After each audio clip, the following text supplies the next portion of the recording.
สิบ่มาตลาดมาจนได้เพราะว่าบ่มีอาหารมักไม้กินมาซื้อมักไม้มาซื้อน้ำซื้อมักไม้เป็นยนต์ลำนั้นเฮลิคอปเตอร์มันถ่ายวิดีโอได้ว่าใต้ไฟมาดึงยนต์ตำรวจได้ถ่ายวิดีโอได้ที่ว่า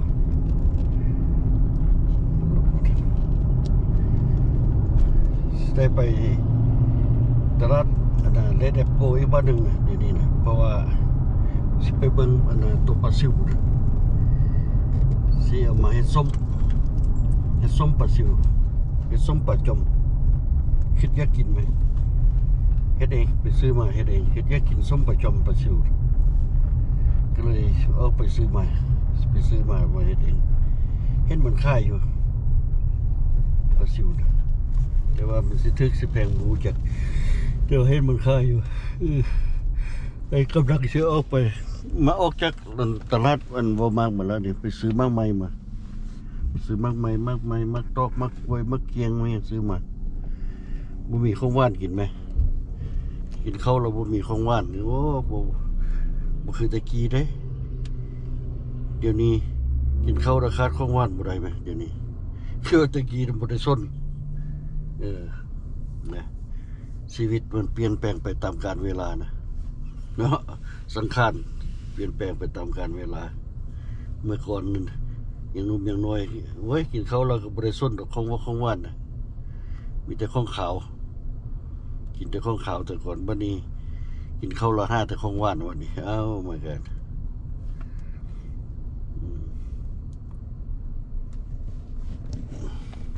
เดี๋ยวนี้กินข้าวราคาของหวานบ่ได้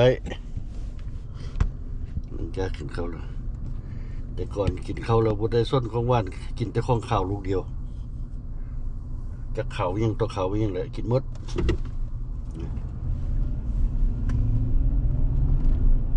เดี๋ยวนี้โอ้รู้สึกว่าตัวเองนี่ลดอะไรนี่น้ำหนักนี่ลด104 เผาเลยนี่แต่ว่ายังหนักตัวยักษ์ขิงอยู่แม่ยานะมันนะยามันเปลี่ยนเป็นตัวยาใหม่ให้เนี่ยหน้าบวมเบิดแข้งขาบวมเบิดร่างกายบวมเบิดตุยโอกนะภายในอาทิตย์เดียวเท่านั้นภายในเดือนหนึ่งขึ้น14-15 เผาน้ำหนักเป็นเลยน้ำหนักขึ้น14-15 เผาวันนี้หนักตัวนักขิงบ่อยากไปใส่นะเดี๋ยวทุกมื้อนี่นะยังหนักอยู่แต่ว่าก็ค่อยเบาบางค่อยเบาลงแล้วก็คือเดือนที่แล้วนี่โอ้ตายเลยเดือนที่แล้วนี่โอ้ตายเลยน้ำหนักบ่อยากยุกย้ายไปใส่แล้วมันหนักตัวนักขิงเดี๋ยวนี้คือแคนได้มันลดตัวยาให้นะมันบอกแล้วมันน้ำหนักสิขึ้นยาตัวนี้มันว่าแมนมันขึ้นนี่เลยแต่ว่ามันต้องการตัว A1C มันลง A1C ลงลงได้ตามกำหนดมันต้องการแล้วเดี๋ยวนี้นะ A1C นะแต่ว่าไป5มันเถอะหน้ามันจึงสิมีการเปลี่ยนแปลงไหมแจ้งมันสิเห็นยังมันสิเพิ่มตัวยาตัวหนึ่งหรือมันสิท่อนตัวยาตัวหนึ่งลงออกแต่มันเอาตัวหนึ่งมาใส่เพราะว่ามันบอกแล้วมันบอกว่ามาเถอะหน้ากันมันสิแอดอันโดใส่เพื่อให้ได้แอดนะเพื่อให้ท้องเขาเบี้ยงนะเขาลงนะได้แอดเมดิเคชันก็เลยโอเคเอาฟังมันก่อนเบิ่งฟังมันก่อนถ้าเธอหน้าบางวายังแล้วโดนแล้วด็อกเตอร์โดนคือกันจะฆ่ากันแต่ก่อนอยู่ดีๆเปลี่ยนตัวยาปุ๊บแล้วเป็นนายใหม่เลยด้วย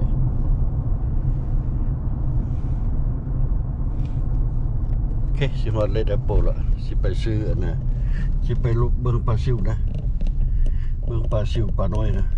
อยู่เลยได้โปรมันไข่ขี้คานไปไกลปูนคันมันมีแท้อยู่ลักกี้มาร์เก็ตปุ่นแหละปลานั่นนะปลาซิวปลาน้อยนั่นนะแต่นี้บางทีเลยได้โปรอาซิมีกันคือปรากฏเห็นอยู่ปรากฏเห็นอยู่นะให้มันไข่อยู่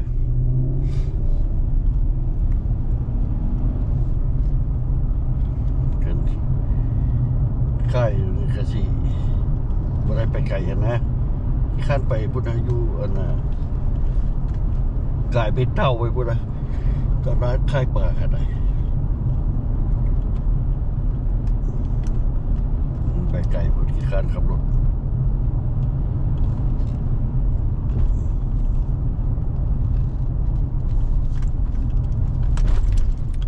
ทางเส้นนี้แปลงใหม่ได้จะมุ่นหมด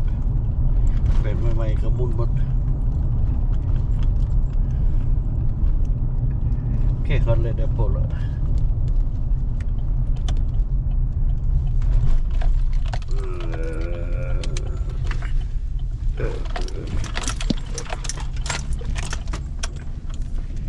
เด็ดเป่าตลาดเอเชียเลยเข้าไปบริหารนี่ประเทศเข้าไปบอกกี่ทีมันบางมีข้องดีมาค่ายเลยนั่นนี่แล้วล่ะเมื่อยไหมเท่านี้ก็เมื่อยเท่านี้ก็ต้มอยู่แล้วเท่านี้ก็เมื่อยอยู่แล้วอันตรายโอ้ข้างนี่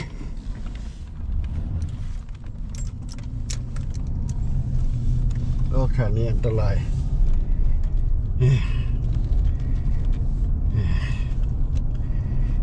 มันงวกซะงวกขัด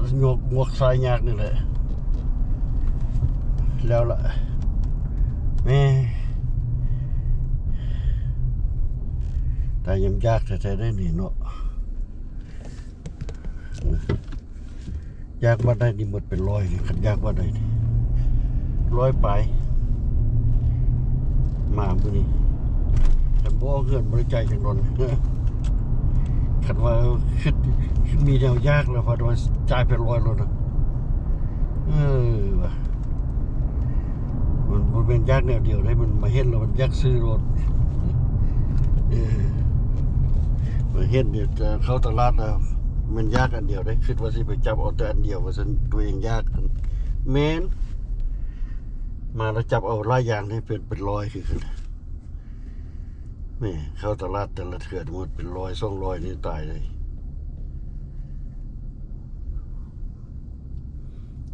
อาหารทุกอย่างมันแพงขึ้นนี่แหละแพงขึ้นนี่อาหารทุกอย่างนี่แพงนี่แพงขึ้นน้ำมัน$7เพื่อแค่1นึงน้ำมันรถ$7แล้วกิโลนึง$7ละป้าถูกโคตรแพงเลยน้ำมันก็ได้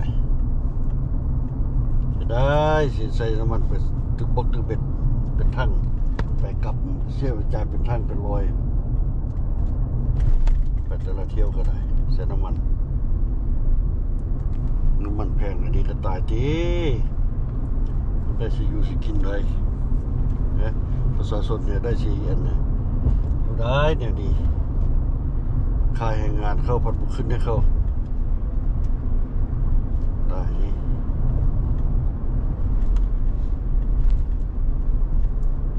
$7ละคันน้ำมันลิตรหนึ่งนะยอมเลยน้ำมันลิตรหนึ่ง$7ละไปใส่เมื่อวานนี้บ่เปิดทั่วว่ะ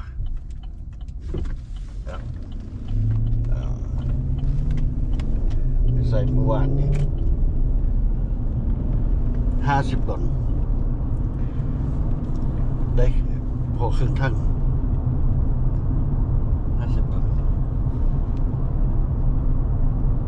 ใส่น้ำมันรถ10 ไร่ใส่เต็มทั้งอีกคือตะกี้อีกแล้วใส่เท่าละ$50นี่แหละน้ำมันรถก็ได้ใส่เธอมันแพงพดแต่ก่อนมันบรถนะทั้งเต็มทั้งใส่แต่ละเธอใส่เต็มทั้งเดี๋ยวนี้โอ้ยยอมละพอได้ขี่พอมันไปมาได้พอไปหันมานี่ได้มีน้ำมันสรถขับไปหันมานี่ได้มันแพงพดมันบ่ไหวน้ำมันลิตรหนึ่ง$7ไปอันน่ะน้ำมันเบอร์90ปะนะ$7ไปไหมแล้ววันนี้น้ำมันพรีเมียมอันเบอร์88ท่าน$7แล้วตัวอันนึง 87ต่ำราคาต่ำกว่าหมู่หั่น$8เนาะ$6เดี๋ยวนี้ตาย$6ไปพิลึกขนาดว่าให้สาวบ้านสาวซองเขาอันน่ะปล่อยเขาด่าว่าแต่เด้เขาก็ปล่อยก็ด่าแล้วเนาะมันแพงไรแม่นอยู่แต่ตัวโลกเด้มีกาเขาก็ปล่อยก็ด่ากันได้มันแพงพิลึกกิโลไรสาวบ้านตาดำๆเขาอยู่5 สาวหินคำเขาสิเห็นยังไงพวกโลอินคำนี่ให้ตายพวกอันกินเงินรัฐบาลนี่ตายเลยมันบุขึ้นไหนเลยแต่มันขึ้นให้มันแขนได้มันบุขึ้นน้ำมันแพงซาเศรษฐกิจแพงเลยบัดแล้วอันนั้นยังเท่าเก่าค่าอันน่ะฟูดสต็อกสเตปค่าอันมันช่วยเรื่อยเลยยังคือเก่ามันบุขึ้นให้มันก็ตายที่ไหนนี่ฮะโอเคบายบ้านละ